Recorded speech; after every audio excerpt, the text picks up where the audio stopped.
настоящая драма. 4 команды борются за 2 путевки в финал. От этого просто невозможно оторвать взгляд. Первая игра могла бы стать сенсацией. Такого сопротивления сборная Китая еще не видела. Девочки с Дальнего Востока всеми силами боролись за мяч, препятствуя победе китаянок. Всю игру разрыв был минимален, но огромное количество фолов и неточных бросков – это далеко не лучший путь к победе. Как на себя вытягиваете, делайте сбросы, они там здоровые стоят такие.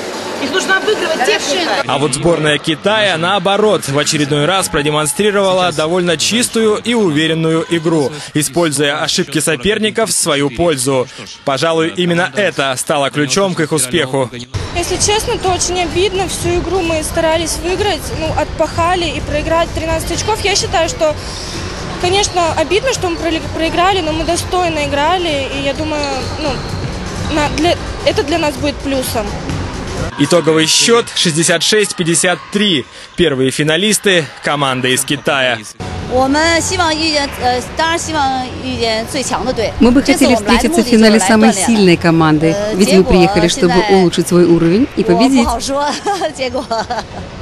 Ну а якутянки решили показать, кто здесь хозяин с самых первых минут своей встречи со сборной Сибири. В конце первого периода счет составил 30-10 в пользу наших. Пожалуйста, до последнего играйте, защищайтесь, боритесь. Давай, победим. Да! Однако кто сказал, что сибирячки сдадутся без боя? Поддерживаемые криками своих болельщиков и собравшись силами, они пошли в атаку.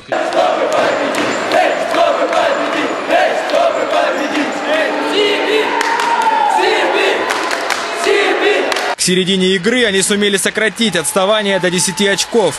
Вот тут и началось самое интересное. Наши девочки без боя не сдаются ни при каких обстоятельствах.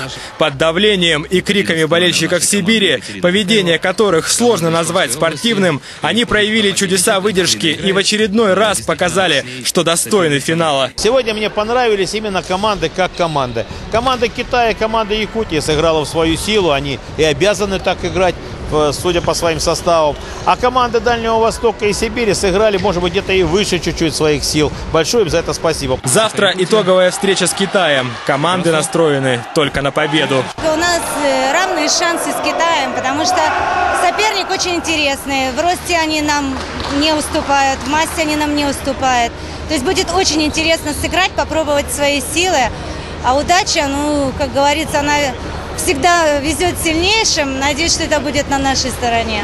Завтра нас ждет битва титанов. Две сильнейшие сборные, равные как физически, так и по уровню мастерства, встретятся в этом зале, чтобы раз и надолго выяснить, кто из них сильнейший. Ну а мы, как всегда, болеем за наших.